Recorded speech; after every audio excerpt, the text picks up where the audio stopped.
Hey, it's Mark Goodman. And I'm Alan Light. On today's podcast, Record Store Day founder Carrie Colleton is joining us to discuss the April 20th RSD special releases. Plus, we'll talk live with our audience, the Sound Up Pod Squad, and find out who still listens to vinyl. And some updates from the Beatles universe. Oh, good. Sound Up with Mark Goodman and Alan Light, the only music podcast that matters.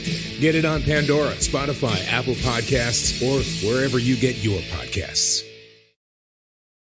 Yeah, what's up? It's your boy Joel Ortiz, and I want everybody to make sure that they subscribe and download the podcast, Library Rap, the hip-hop interviews with Tim Einenkel. Yo, Tim, I hope all is well. You my guy. I know these interviews are not interviews, they're actually conversations, and I appreciate them all. Yawa. Hey, what's up, everybody? This is Ice-T. I want you to do something for me. Make sure you download and subscribe Library Rap, the hip-hop interviews with Tim Einenkel. It is fucking official. All right, stop playing. Download and subscribe. Library Rap, the hip hop interviews with Tim Einenkel. It's cold. Yes, sir. Yes, sir. It's your boy Pharaohe Monch in the building. I need y'all to make sure you subscribe and download to the podcast Library Rap. Hip-hop interviews with your boy Tim Einenkel. You already know. From the legendary Hieroglyphics, he's about to drop a new album with producer Dead Perry called The Art of Reanimation. He's casual, and I want to welcome him to Library Rap, the hip-hop interviews with Tim Einenkel. Thank you so much for being here, man. Hey, thank you for having me. It's not a part of me, dog. Bumper rush, blood clot like your arteries clogged. You started me. You ought to be regarding me. Your artistry's God and rocking crowds is a part of the job. I get harder than the Vice Squad, dirtier than orders, placing a drug order. So, I was looking through your IG page because I thought I remembered you doing something, which I want to ask you about. And what I remembered you doing was, I believe it was you, and I apologize if I'm wrong, but you were talking about selling a song with an open verse for yourself to not just one person, but to whoever wanted to be on the song. But the interesting about your IG page to me was actually it read as if I was looking at a financial advisor's page, and not someone who's obviously who you are, a hip hop artist. Why is your page reading this way? Oh, is it one important to you? But why does it read this way? Thanks for the question, and it's a very good question because, as everyone knows, I'm not a financial advisor at all. I don't pose or act like one or anything. Actually, what we'll see if we dive into those posts is a lot of talk about some of the newest technology out, cryptocurrency, blockchain technology in general, and some of the opportunities that blockchain technology would allow people and offer people. So even if you could go back as far as 2012 and see me discussing the same type subjects when Bitcoin just came out, you would get a real in-depth looking at my Facebook page, because I was always not necessarily telling people what to do with their money, but wanting people to understand the opportunity that is out there and what it could do for us as artists and for the average person as well, you know what I mean? Particularly in the artistic space. There are a lot of opportunities that can be brought forward with blockchain technology. And so I always want people to get interested in, and even when I'm day trading, I'm also a day trader. So if I'm actively trading, I might get to talking about what I'm doing, what to watch, but I can never tell anyone to buy anything besides Hierocoin or bar when it was in pre-sale. In order to raise liquidity for a token we launched called Hierocoin, we did an initial liquidity offering to see if it was a viable thing, and if people helped us raise that liquidity, then it could become, actually tradable to help us build a decentralized autonomous organization for funding artistic projects. And so that would be my main suggestion on my personal pages.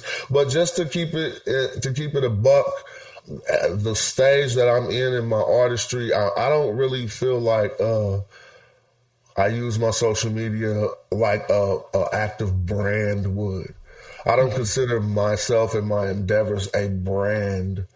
You know what I mean? I'm just, and it's funny because it kind of rings true with my name, Casual. Right. You might see some parts of my personal life on my IG, or other things that I'm just deeply immersed in and involved with. So that's probably half the reason why you can look at my page and be like, this don't look like a hip hop page. This looks like a crypto page or something, you know? And what has been the reaction in terms of other artists when they see your page, or even just talking to you about, any sort of financial stuff? Is there hesitancy on their end to, take that chance, I guess? Or, are they just not? Yeah. Well, I don't even get into certain discussions about, again, what people should do with their money, or, I will put up a post like, I was watching this token this morning and this looked like it's going through the roof, or this token looked like it got bad tokenomics. More or less general information on different cryptos and opportunities. I'm not even yaying or naying a lot of the times, but I'm just sharing the information that I'm engulfed in a lot of the time. Someday I might wake up, do a lot of research in the crypto space. You probably won't hear me, maybe 3 or 4 years ago, you might have heard me talking about stocks. But that was in me learning how to day trade too. Actually, how I would do it is we'd have a learning workshop where we all say, okay, we're all going to take $250 and we'll see how far we can get. Because you can't day trade with $250, not in the stock market, but in the crypto space you can.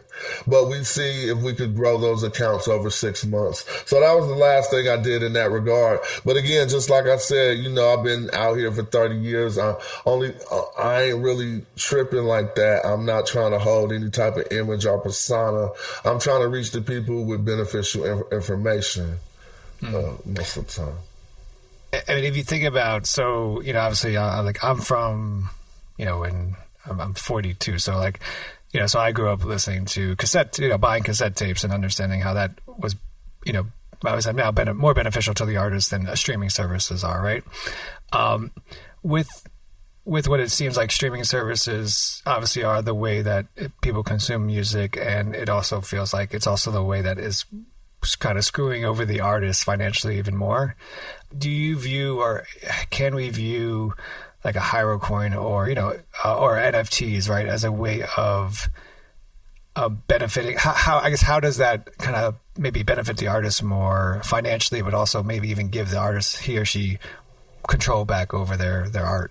I don't know how NFTs will cut into the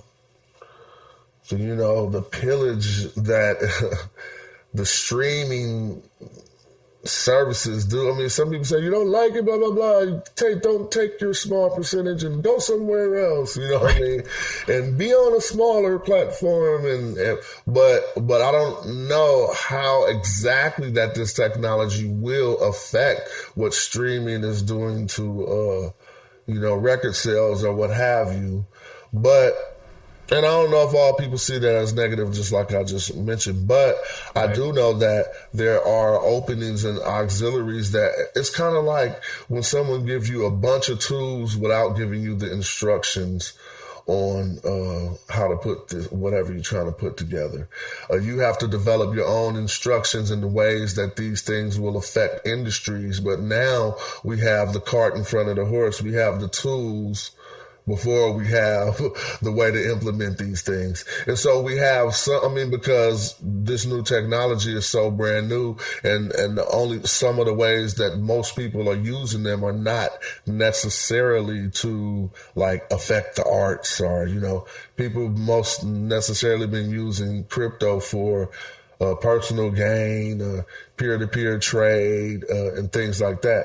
And so seeing that this technology, which is blockchain technology, and specifically what Ethereum brought to the blockchain, the ability to be able to run applications on top of blockchains, it kinds of gives us, again, all the tools we need for to do numerous things that we haven't even discovered yet. And so when it comes to NFTs, for instance, that's just a prime application of what we're discussing. Let's say, let's use Tory Lanez, for instance, who supposedly sold like 1 million NFTs of an album, each NFT at $1, supposedly. That right there was definitely cutting in on the record sales part of, I mean, it would be obviously more beneficial for any artist to just collect on their NFT on the same day it was sold instead of it going through all these systems. But I do not know how that speaks towards chopping in on the streaming space, because you know what I mean? Those people who bought those NFTs still, they get, 100% usage in their iPods or whatever, in their phone or whatever. But I think those songs, I don't think that's infringing on the streaming, and I don't know how it will. Right. And also with, correct me if I'm wrong, and if you don't, if we don't know, we don't know. But with NFTs, in order to do something like that, the artists themselves would have to own their own masters, correct? In most cases, but either own your own masters or have a label that's willing to do new and revolutionary things. You know what I'm saying? Because even if you don't own your masters, you might be on a small label that is keen to stuff like that. But it would be best to own your own materials to not get into any type of trouble trying to resell the composition. Guys, I want to switch the direction a little bit. You're obviously from the legendary hip hop collective Hieroglyphics, and there's probably been, so obviously throughout your career they've had, this collective itself has been a major impact on you. But what do you think the most important part of the Hieroglyphics has been for you in terms of your career, your artistry? Oh, good question. Really learning how to be an MC, the most important part.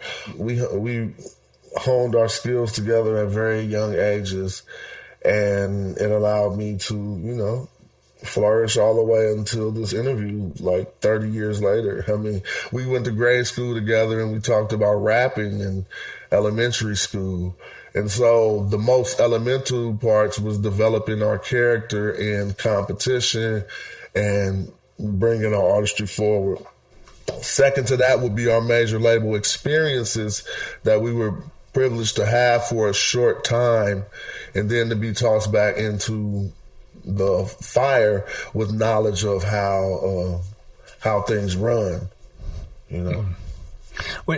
Speaking of, when you were, after Fear Itself dropped, you and Jive, I believe you and Jive Records kind of went separate ways, correct? Right after Fear Itself, right before my second release, we parted ways. And obviously you look back that there's lessons you've learned from that, and you've flourished with that experience. When it actually happened, was there a quote unquote panic on your end in terms of what you were going to do next, or did you already know? You already knew your next move. It was short-term panic because of how they did it, and I didn't know they were going to drop me when they dropped me, because they actually dropped me after flying me out to New York to do a studio session. And so while I was in the middle of the studio session, I got dropped. And so I didn't know whether the decision was just a hasty last-minute decision, or if it was like, we're gonna show him, you know what I mean? Right. So I was like, okay, they flew me to a session with Prince Poe, and I was with Organized Confusion back there, and Pharaohe Monch and Prince Poe in the studio, and got a phone call from Domino like, yo, you just got dropped. And I'm like, what? We're in the middle of a session that they're paying for. Like, how is this? I was more or less thinking about, how does this day end? Like, how am I going to walk out this session and tell these rappers that the money that they're working for to get right now they're not going to get it? Holy shit, wow. Exactly. So I was like, did they put me in that situation on purpose? How did you drop it to Monch? I just got off the phone and said, hey, yo, turn off the music. And then told them to cut it. I was like, man, I just got dropped. And they looked at me like, what? I was like, I don't even know how we gonna finish this or not. They was like, we gonna finish it. That's how we gonna finish it. They was like, fuck all that. Excuse my language, but they was like, forget all that. We'll have our people work that out. But we about to finish this song. What was the song? It never came out because I probably didn't even have the spirits to finish it. I don't know if we finished it, but I think they was producing a joint for me. Yeah, I know we was working together, one of the two. That's dope. But go ahead. Oh no, you think about not to continue with the history, but you look at the hieroglyphics and you think about how your albums were released, right? Social Mischief was released at W 93. Dell released his in 93 as well, but then you released yours in 94. Obviously, if you, as a fan, as a listener, you look at any of those albums, like they could have released in any order at that time, right? You could have been first, right? Dell could have been first. Why? What was the rhyme or reason behind how y'all decided to release the albums? Well, Dell was really like the leader of the crew, and he had the most activity. He was Ice Cube's cousin, and Ice Cube basically told him once he got on, he put Dell on. Dell told us once I get on, I'm going to put you guys on. You see what I mean? And so that's how that worked. If Dell didn't get on, we wasn't getting on because we didn't have no inlets to the industry. Mm-hmm. Dell's inlet was Ice Cube, and everybody kept their words, and it helped bring out Hieroglyphics. Mm-hmm. And so I didn't really have any association with Ice Cube, but it was that he was willing to create a buzz over his cousin. And then when people was trying to look to see, well, who's his cousin friends and who's their crew? It was us. And so I got approached by different labels. He was on Elektra. I wound up with Jive. I got approached by a couple labels, but I wound up with Jive. Mm-hmm. I always really like that the opening track to Fear Itself was a freestyle. Is a freestyle? That is. Mm-hmm. Yeah. Obviously setting the groundwork for what you do really well, lyricism.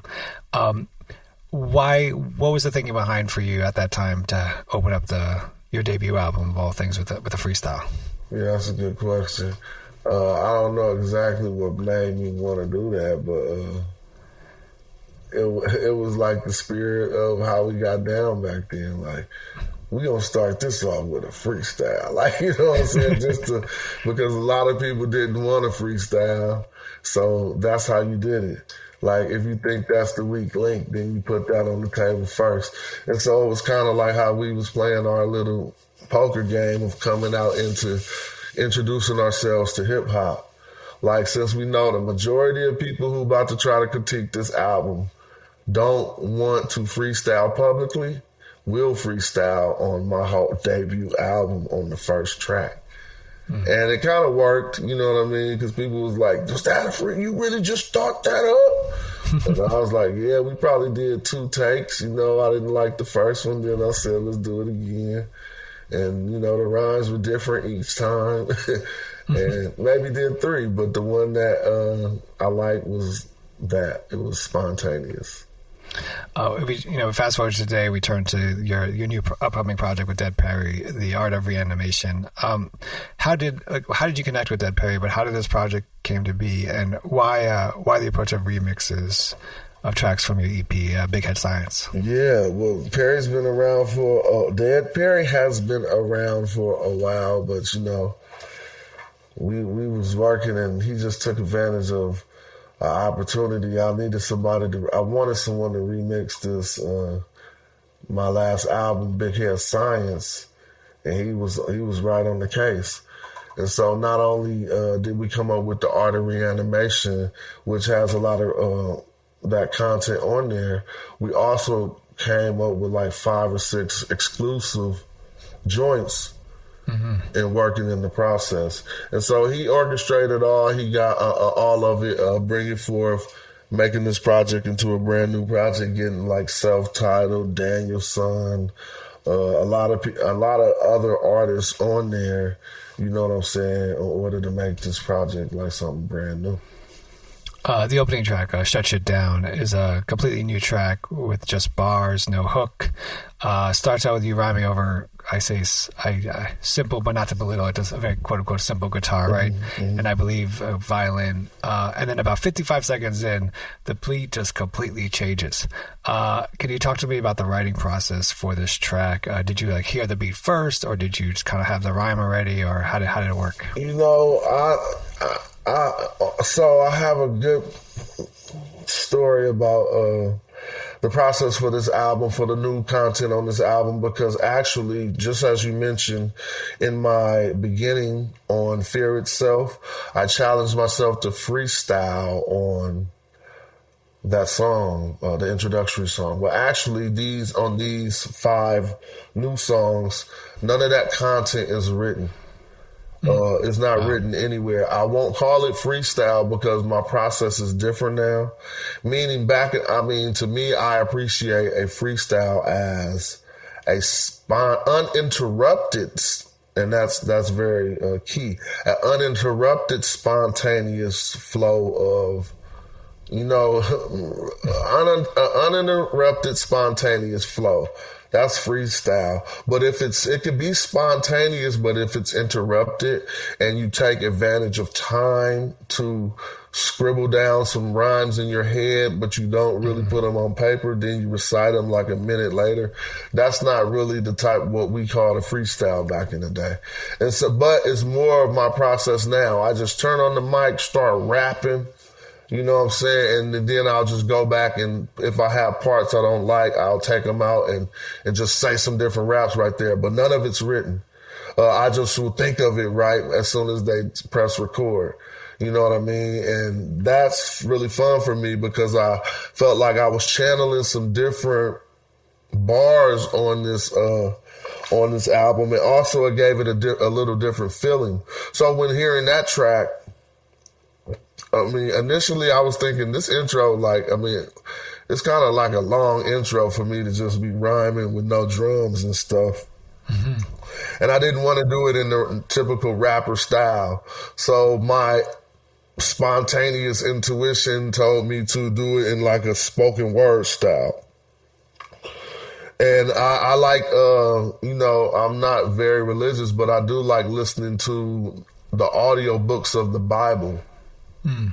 And it's kind of like, because I'm very fond of exaggerated narration. You know what I mean? Right. Like, and when the shadows came, and I like hearing people talk like that. Is amusing to me, and I also feel like I want to incorporate that into hip hop.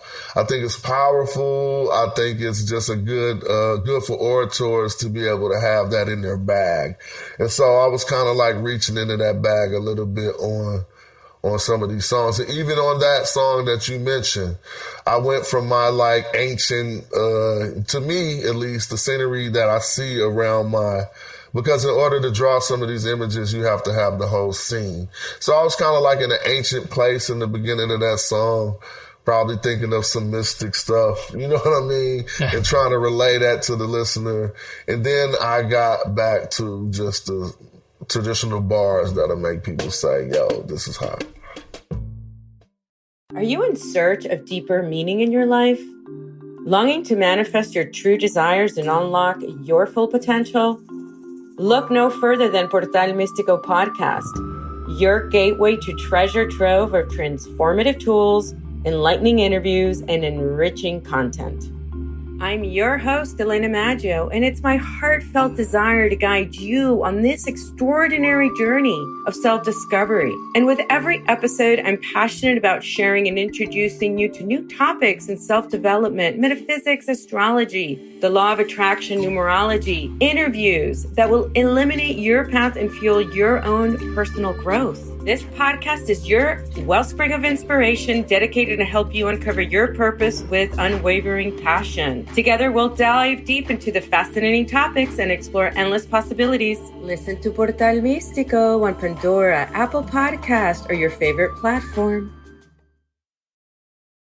Hey, it's Mark Goodman. And I'm Alan Light. On today's podcast, Record Store Day founder Carrie Colleton is joining us to discuss the April 20th RSD special releases. Plus, we'll talk live with our audience, the Sound Up Pod Squad, and find out who still listens to vinyl. And some updates from the Beatles universe. Oh, good. Sound Up with Mark Goodman and Alan Light, the only music podcast that matters. Get it on Pandora, Spotify, Apple Podcasts, or wherever you get your podcasts. Do you hear the? Are you hearing? So you're not hearing the beats prior to just going in on the track, right? Only a little bit, and really, when I rock like this, I really don't like to hear the beat far in advance because there's something I want to capture. I remember when I was younger, I would get so excited when someone played me a brand new beat, then I would take that beat and go back to write it, and I couldn't recapture that initial excitement that I wanted to write to that beat. You know what I mean? So I was like, why was I so juiced about this beat? You know, well, if you don't capture it, you won't have to, if you capture it, you don't have to ask that question. And so for me, I don't even like to listen to beats I might rock to until right before I'm about to record on them. Like, you know what I'm saying? So even some dudes will be hitting me like, you listen to that beat yet? You listen to that beat yet? And after a while, I just got confident in saying no. Because first of all, calling me, asking me if you listen to that beat yet, that's not going to do nothing for the process. You know what I mean? And to respect my process of how I want to do things is no disrespect. You know, it's not temporal whether I listen. It's atemporal when I listen to your beat. I want it to be the first impression captured on the wax. And so a lot of the times on this album, you do have my first impressions, or at least close to that, captured on the wax. And I imagine you want to be in the right headspace for it, right? I mean, if someone is harassing you to listen to the beat, then you're just going to be angry or just annoyed with them and listen to it. And the beat could be a great beat, but since you're annoyed with the person, you just have a kind of maybe an ill point of view about it. Well, there's nothing wrong with follow-up. Don't get me wrong, eager producers. But what I'm trying to say is this. That ain't how hip-hop works. You send out a beat and then you let your magic work. If your beat is good, they're going to get back at you, period. Ain't no way around it. Now, if they ain't listen to it right, they can't get back at you. But all MCs listen to beats when time avails because they need them. And so if you saying you listen to that beat, you basically telling me to do the project on your timetable and not mine. You know what I mean? And that's the only negative thing I get from that. But I won't be looking negative at a person following up just to see what happened. But I just told you I got confident in saying, no, I didn't. And then seeing how they respond. And then if I have to explain it to you, I will. But you know what I mean? I just got some confidence in that. On the track "Let's Go Camping," the word "out" is very, it's used a lot, right? It's used to kind of stress the importance for you of people getting out and going somewhere. I know you've talked about interviews going camping. You've talked about an RV and stuff like that. What has been like the importance for you being able to go out, go camping, and how do you think that's impacted you as an artist and even your, maybe not even writing process, but your kind of lyrical creation process? Stress relief, nature, being in nature, being able to enjoy silence. That's just beautiful for me. I don't think that you should always hear city sounds and, your brain should sound like a factory all the time. You should be able to hear a bird tweet sometimes and a fish splash in the water. And I like that. And so I can't do without it. I actually went and walked on the California Aqueduct this morning and just tossed a big fat swim bait lure that I knew nothing would hit into the water, just as a part of my process of staying grounded and, enjoying life as we hop in and out of the hamster wheel, you know what I mean? Right, there's a lot you can learn from just silence around you. Exactly. It's funny, my cousin this last summer, he drove from Maryland to Arizona in RV for the first time, with his wife and 2 kids that are under 5, and he said it was great, but there was a lot of scary parts of America that he definitely did not want to deal with. What's the furthest you've driven? Oh, I've driven all over the United States and Europe. You know what I'm saying? Like going in and out from Italy to Switzerland and all over the place. Imagine, I don't know who your friend was, but I've been to a lot of those places and I feel exactly what he's saying. There's certain areas you just like, man, let me just go, man. Let's just get back in the car. Like, I don't know what's going on over here. I don't want to find out too much. But you got to understand that's our own skepticisms. Those people are just living where they're living and doing what they're doing too.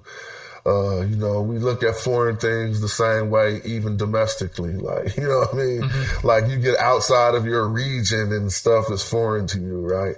I mean, even I moved to the country in California. I don't live in Oakland, live about an hour away now. And when I first got here, everything was just like that. I felt like, oh man, I don't want to be around here. Now I just drive up and down the street with these, I was thinking about the flags people fly in front of their houses, whether they're political or not. And I don't even trip. I just be like, I used to think that now this is my hood. And so really it's about how we approach, our approach to foreign things make us feel weird, even domestically, you know. Right. No, yeah, for me, I'm slowly getting over it, but as a New Yorker, it takes me a while to take down my defenses if I go down south and I hear someone with a southern accent. Yeah. I'm like, there's something's wrong with them. I know it. They're gonna say some crazy shit. Yeah, see, that's just that's our training. You know what I mean? Casual, you've been obviously doing this for quite a while, and I want to ask you kind of about the artists that you worked with throughout your career, and I say their name, and if you could say like a sentence or two about them and how they've impacted you, or what stood out to you about them. So I want to start with Sadat X. Sadat X. Sadat X. Man, I always looked up to Sadat X coming up as an MC because Brand Nubians was one of my favorite groups. So being able to work with him, I wish I could interact with him, believe it or not, and this is an ill story. I wish I could have interacted with him more when we got into the studio to record the song for Funky Beat that we worked together on Everlast album. But the day we were in the studio was the day that Big L got murdered. Rest in peace. Oh, wow. And so when he got to the studio, we was talking and kicking for a minute, and he looked at his phone, so to speak, and was like, what? And he had to leave the studio because of that, if I recall correctly. And so... But I always looked up to Sadat, and because I was a Brand Nubians head. All right, go with Dan the Automator and Prince Paul. Dan the Automator. They kind of count, Prince Paul, Native Tongues. Mm-hmm. So from Native Tongues fame all the way back to, Stetsasonic, if I'm not playing. I was on Prince, I wasn't on him as much with Stetsasonic, but from the Native Tongue fame, that was another person that I was like, oh, if I could work with Paul, you know what I mean? Right. And thought it would be a stepping stone. And Dan the Automator is just like an icon, Bay Area icon. I always, when people come to choose like they want to work with Hiero and they choose certain MCs, I always be wondering, why I ain't one of them? You know what I mean? And so I was always one of the MCs Dan chose from the crew, and that made me feel cool. What do you think the answer would be if someone asked Dan the Automator, like, why did you choose Casual? Why did you want to work with him? What do you think his answer would be? Oh, because he just told me just because I was on that raw stuff. You know what I mean? We all are on that raw stuff, but just like, in the nature of whatever I represent for the crew Hieroglyphics and whatever I represent for hip hop, he's seen it and wanted to help me espouse it. Of course, I've asked you about NOG. NOG. Now we keep getting it real. Like, I had times when, see, you asking me how it was to deal with these artists, but I have to reflect on my initial, how they made me feel before I could work with them. Because I had times when I just sat and listened to his CD over and over and over in my house. You know what I mean? And he probably don't even know that, because once you get to the level of working with a person, those aren't the type of conversations you have. You know what I mean? Just like, but to keep it a buck, all of these moments make you say, I gotta go for 30, or I need 15 points, 15 rebounds, and 10 assists, making a basketball analogy out of a rap performance. You know what I mean? Like, I got to go dirty tonight. And so I never turn down. I always be like, I got to put some of my best rhymes on those type of joints. Yeah, is there ever any sort of, I don't want to say intimidation, but you know what I'm saying? Like, you admire these people, these artists via the cassette tape or the CD, right? And then you get to work with them, and I feel like, I don't know, there would be like, so I years ago I was working at a radio station, and you know, like Franken was there, and Janine Garofalo, but Chuck D was there, and I was like, Chuck D is the guy, you know, Public Enemy had his cassette tape as a kid, and he was the only person that I was just like starstruck of the entire time. And then, you know, we've started working together since then, and you know, he's just a normal dude, you know, like you talked about family and stuff like that. Are there ever those moments for you where you're kind of like, oh shit, I have this? I think the first time I met Chuck D, I was just like, I had this cassette tape. I have the entire time in my head. Are there those moments for you at all when you work with any of these artists? Oh, definitely. I mean, I remember I got to perform with Big Daddy Kane. Shit. Wow. They asked us to share dressing rooms, and I was not about to walk in that dressing room. I was like, I'm not sharing dressing rooms with Big Daddy Kane. You know what I mean? Like, how dare me? You feel me? And I just didn't want to go in there. Then he came out the room and called me into the room. Like, casual, what you doing out here? You know? It made me feel like he knows my name. And so, yes, definitely. But when you're walking into a studio to record, all of that is inappropriate. You spend a second giving up your daps and props, and if a person start going beyond that second, they messing up the vibe already. That happens to me. And if the person continues, then he just diminishing himself to not even being on your level. Why is you still talking about how much a fan of me we are, and we in the studio, right. We trying to work. Right, true. I want to keep going. Of course, I have to ask you about the people you've known the longest, but the impact that, Souls of Mischief. If someone said, what's the one impact that you will continuously credit them for, what would that be for Souls of Mischief, but then also for Del? I mean, dang, that's like, that question made me frown up my brow a bit. Not angrily, but like, I'm like, huh? Like, they've given me so much influence. Like, you know what I'm saying? It's like asking Wolverine, like, how has the X-Men influenced you? You know what I mean? He'd be like, dude, have you seen all these episodes? And so that's kind of like how I feel with that one. But with that being said, to answer the question, it was always maybe me learning how to make a song.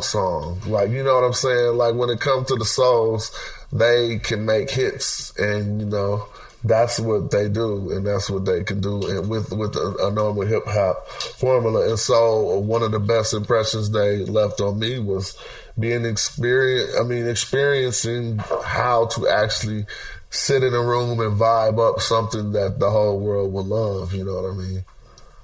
Because that's not necessarily my focus ever. I'm never making a song thinking about the whole world liking it. You know? What? Actually, I just want to go back real quick. When did you guys know that this was, you know, you said you've gone back since like grade school, right? I mean, when did you all know that you, one, wanted to be a part of this movement, but two, you know, try to make something from it? You know what I'm saying? At about the 9th grade, we really formed a crew and started speaking it into fruition. Like, when I come out, this is going to happen. And then we'll be like, oh, when I drop my record, this will happen. But we kept on that thought train, and we never really looked at it like it wasn't reality. You know what I'm saying? Like, it's kind of like some dudes, again, I always give an analogy back to sports. It's kind of like dudes on the blacktop shooting hoop talking about when they hit the league, how they gonna do it. You know what I mean? Right.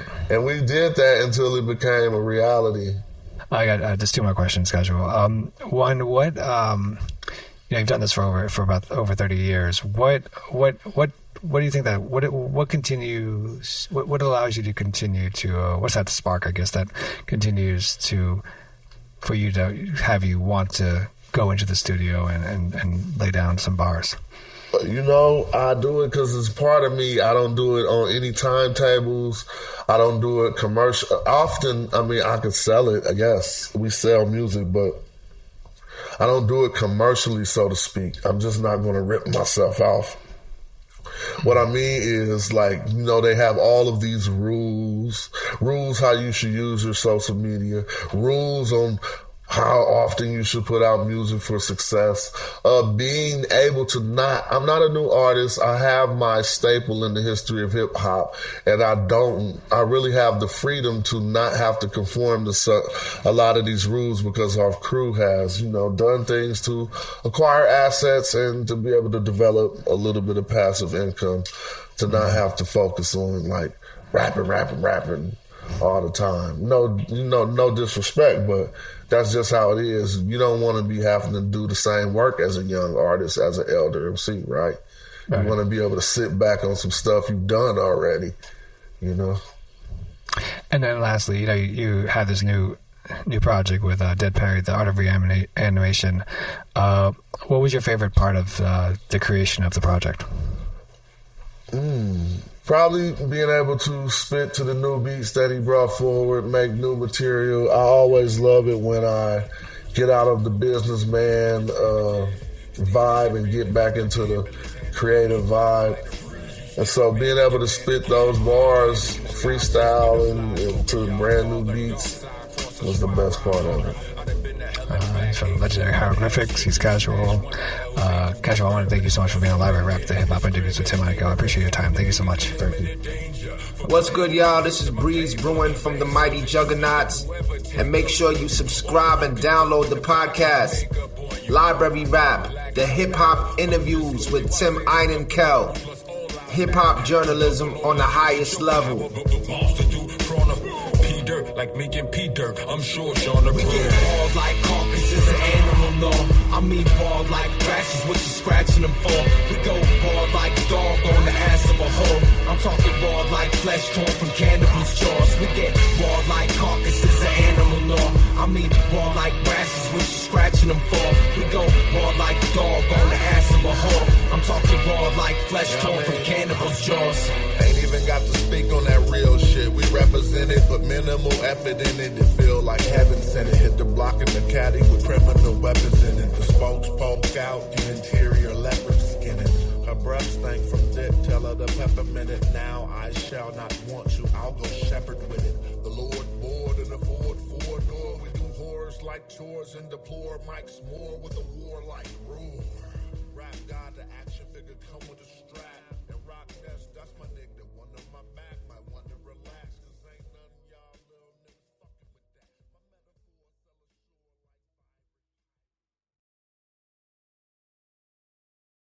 Hey, it's Mark Goodman. And I'm Alan Light. On today's podcast, Record Store Day founder Carrie Colleton is joining us to discuss the April 20th RSD special releases. Plus, we'll talk live with our audience, the Sound Up Pod Squad, and find out who still listens to vinyl. And some updates from the Beatles universe. Oh, good. Sound Up with Mark Goodman and Alan Light, the only music podcast that matters. Get it on Pandora, Spotify, Apple Podcasts, or wherever you get your podcasts.